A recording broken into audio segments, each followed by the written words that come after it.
Hello दोस्तों, कैसे हैं आप लोग। आई होप आप लोग बहुत ही अच्छे होंगे। तो स्टार्ट करते हैं अपने हार्डवेयर ट्रबल शूटिंग के थर्ड केस में। तो आज के केस का नाम है हैंगिंग इशू। तो चलिए स्टार्ट करते हैं अपने वीडियो को। जब आपका सिस्टम हैंग हो जाए तो सबसे पहले हमें करना क्या है कि हम अपने सिस्टम के सारे टेम्परेरी फाइल को डिलीट कर देंगे। तो देखिए, डिलीट करने टेम्परेरी सिस्टम में दो टाइप की बन के आती है। एक होता है कि जो हमारी यूजर होती हैं, ये जो हमारी टेम्परेरी फाइल है,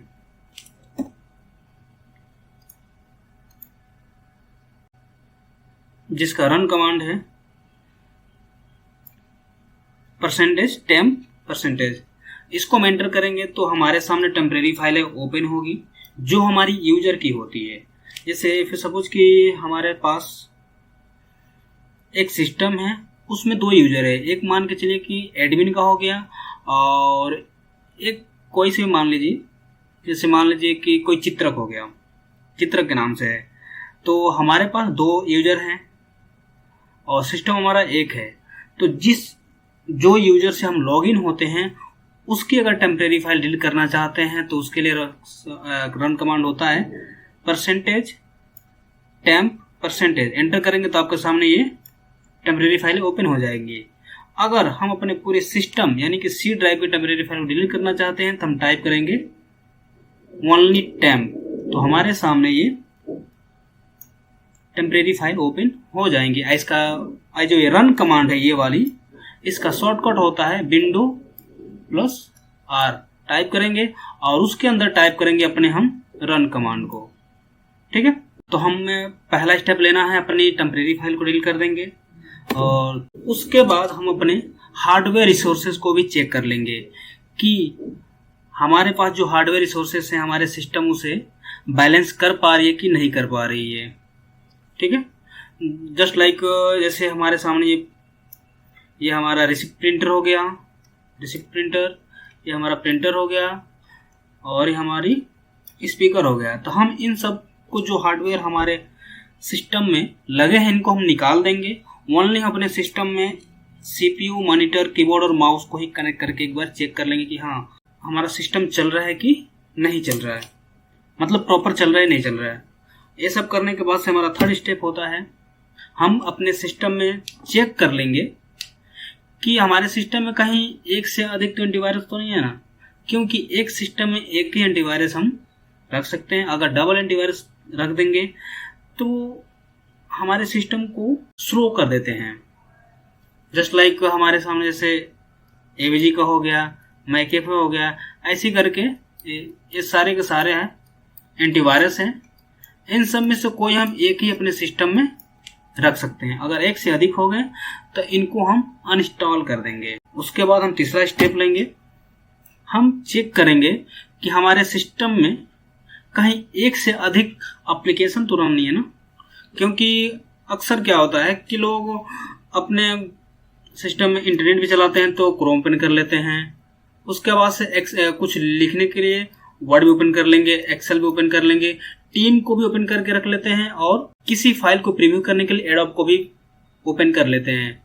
तो हमें उन्हीं एप्लीकेशन को रन करानी है जिनकी हमें नीड है। जो हमारी नीड नहीं है उस टाइम पे तो हम उनको कट करके ही रखेंगे, ओपन करके नहीं रखेंगे। क्योंकि ओपन करने से क्या होता है कि बैकग्राउंड में वो सारे के सारे एप्लीकेशन रन करते हैं, जिससे हमारा रैम, CPU, हार्ड डिस्क तीनों के तीनों यूटिलाइज होती है, जिससे हमारा सिस्टम स्लो हो सकता है और इससे हमारा सिस्टम हैंग भी हो सकता है। और ये सब करने के बाद से हम नेक्स्ट स्टेप लेते हैं कि हम अपने टास्क बार में जाकर के एक बार चेक कर लेंगे कि हमारे CPU कितना यूटिलाइज हो रहा है, मेमोरी कितना यूटिलाइज हो रहा है और हार्ड डिस्क हमारा कितना यूटिलाइज हो रहा है। अगर ये सब देख लेंगे उसके बाद से यहाँ पर भी हम देखते हैं कि हमें कौन सी एप्लीकेशन ज़्यादा ओपन हो रही है, कौन सी ज़्यादा यूटिलाइज हो रही है। अगर जो एप्लीकेशन हमारी नीड नहीं है जिस एप्लीकेशन की, उससे हम एक बार यहाँ क्लिक करके यहाँ से एंड टास्क कर लेते हैं। ठीक है, यानी कि हम उससे बंद कर देंगे। और बैकग्राउंड प्रोसेस इस यहाँ पर भी आकर के जिस एप्लीकेशन का हमें नीड नहीं उसे हम स्टॉप कर सकते हैं। और एक और चीज होती है कि हम यहाँ से आकर के परफॉर्मेंस भी देख सकते हैं, app history, setup, startup, user details और सर्विसेज। ठीक है, तो हम ऐप हिस्ट्री में आकर के जिस एप्लीकेशन के हमें नीड नहीं है उसे हम यहाँ से आकर के डिसेबल भी कर देंगे। उसके बाद हम पांचवा स्टेप लेंगे कि हम अपने सिस्टम की जो थीम होती है उसे हम देख लेंगे कि कहीं वो ज़्यादा रैम को यूटिलाइज तो नहीं कर रहा है ना, क्योंकि जब भी हम अपने सिस्टम के थीम को चेंज रखते हैं तो वो भी हमारे रैम को यूटिलाइज करता रहता है। जैसे हम थर्ड पार्टी से हम लेते हैं, जैसे इस टाइप का इमेज हो गया या फिर इससे भी हैवी इमेज होते हैं, इनको हम बैकग्राउंड में सेट करते हैं, अपने डेस्कटॉप पे फोटो लगाते हैं। तो ऐसा नहीं करना चाहिए। अगर ऐसा करना भी है तो एक बार हमें चेक कर लेना चाहिए कि कितना यूटिलाइज हो रहा है। हाँ, लेकिन हमें बाय डिफॉल्ट ही फोटो को रखनी है। जैसे हमारी विंडो में दी रहती है फोटो जो वॉलपेपर, जैसे अगर आपके पास विंडो 11 है तो इस टाइप की फोटो मिल जाएंगे, अगर 10 है तो हर एक विंडो में अपना बैकग्राउंड या थीम फोटो होते हैं, उन्हीं को हम लगा करके रखेंगे।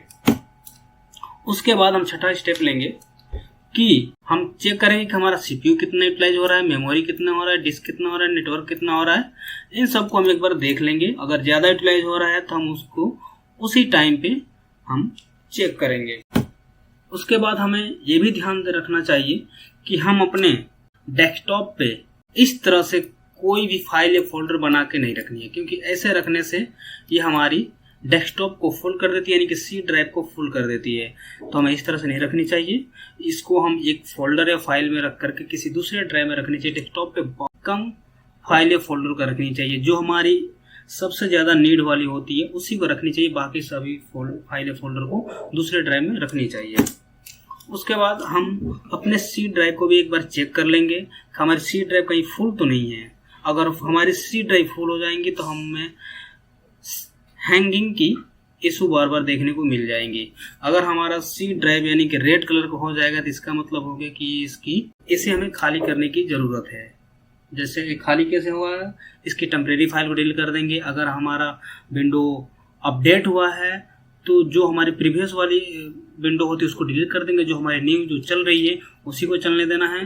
यानी कि जो हमारी अनवांटेड सॉफ्टवेयर जो होते हैं, फाइलें जो होती हैं, उनको हमें डिलीट कर देनी चाहिए। ठीक है, और हमें अपने सिस्टम की टेम्परेचर भी एक बार चेक कर लेनी चाहिए। अगर हमारा हीट होगा तो हमें हैंगिंग की केस देखने को मिल जाएगा। और इतना सारा काम करने के बाद से हम अपने सिस्टम को रीस्टार्ट भी कर देंगे, जिससे हमारी जो सिस्टम हैंगिंग इशू आ रही है वो भी सॉर्ट आउट हो जाएगा। तो आज की वीडियो में इतना ही, मिलते हैं नेक्स्ट वीडियो में।